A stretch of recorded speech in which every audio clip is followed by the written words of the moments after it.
नमस्कार दोस्तों, मैं पूनम पांडे आप सभी लोगों का शक्ति कुंज चैनल पे बहुत बहुत स्वागत करती हूँ। नवरात्र में हम सभी लोग भगवती को प्रसन्न करने के लिए हम सभी में से कई भक्तगण 9 दिनों तक का व्रत और उपवास रखते हैं।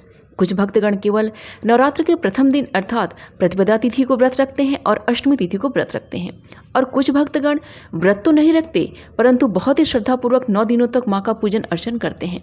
नवरात्र के इन 9 दिनों में अष्टमी तिथि, जिसे हम महाअष्टमी भी कहते हैं, इस दिन का बहुत ही ज़्यादा महत्व होता है। माता को प्रसन्न करने की परंपरा में महाअष्टमी को माता का खोइंछा भरने की परंपरा है। दुर्गा अष्टमी को माता की खोइंछा भरने की परंपरा बहुत ही प्राचीन काल से चली आ रही है। माता की खोइंछा भरने से माता की असीम कृपा प्राप्त होती है, सुख समृद्धि का घर में वास होता है, वंश की वृद्धि के लिए और जीवन में सकारात्मक ऊर्जा हमेशा बनी रहे, इसलिए भी माता की खोइंछा भरी जाती है। आइए जानते हैं कि माता की खोइंछा भरने में किन किन सामग्रियों की जरूरत पड़ती है और ये खोइंछा कैसे भरी जाती है। सबसे पहले जो भी सुहागन औरत खोइंछा भरने मंदिर जा रही है उसे अपने साथ 5 मिट्टी का दीपक अवश्य ले जाना चाहिए और ये 5 दीपक वहाँ पे उसे प्रज्वलित करना चाहिए।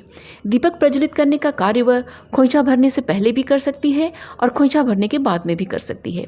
इसके पश्चात वह अपने साथ एक साड़ी, एक ब्लाउज पीस और एक पेटीकोट, जिसे हम साया भी कहते हैं, ये अपने साथ अवश्य ले।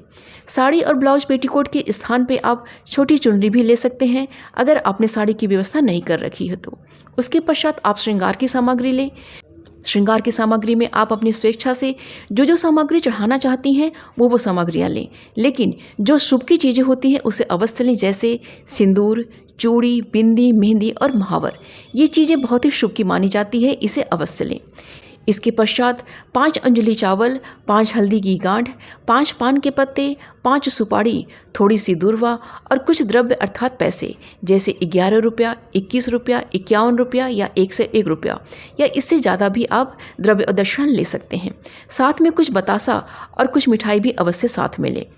आइए अब जानते हैं कि यह खोइंछा भरने का कार्य कैसे करना है। सबसे पहले हमने जो भी कपड़ा लिया हुआ है अर्थात साड़ी या चुनरी ली हुई है उसे माता के सामने फैलाना है। फिर उसके पश्चात उसके ऊपर खोइंछा भरने की जो सामग्रियां हमने ली हुई हैं क्रमशः सब एक एक करके हम माता की खोइंछा में डालेंगे।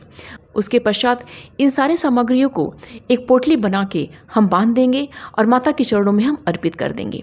अगर मंदिर में जाकर चुनरी फैलाकर वहाँ पे खोइंछा भरने की जगह नहीं है, वहाँ पे बहुत ज़्यादा भीड़ है, तो आप यह कार्य अब घर पे कर लें। घर से ही खोइंछा बना कर लेके जाएं और मंदिर में जाके उस खोइंछा के माता के चरणों में अर्पित कर दें। अगर आपने व्रत नहीं किया है तो भी यह खोइंछा भरने का कार्य आप कर सकती हैं। अष्टमी तिथि को आप यह कार्य अपने समयानुसार किसी भी समय कर सकती हैं। बस माँ के चरणों में आपको अपनी अर्जी लगानी है। माँ से अपने अखंड सौभाग्य में वृद्धि करने के लिए प्रार्थना कीजिए और अपने वंश की वृद्धि के लिए प्रार्थना कीजिए। माता का खोइंछा भरना बहुत ही शुभता का कार्य होता है, इसलिए आप सभी लोग यह कार्य अवश्य कीजिए। माता रानी की कृपा दृष्टि हम सभी के परिवारों पे बनी रहे, यही मंगल कामना है। उम्मीद करती हूँ दोस्तों ये वीडियो आप सभी के लिए बहुत ही उपयोगी साबित होगा। वीडियो पसंद आए तो प्लीज़ इसे लाइक कीजिए और शेयर कीजिए अपने दोस्तों और रिश्तेदारों के संग। और अगर आपने मेरा चैनल अभी तक सब्सक्राइब नहीं किया है तो प्लीज़ इसको सब्सक्राइब कर लीजिएगा और नोटिफिकेशन का बिल जरूर ऑन कीजिएगा। मिलते हैं अगले वीडियो में। अपना और अपनों का ख्याल रखिएगा। नमस्कार।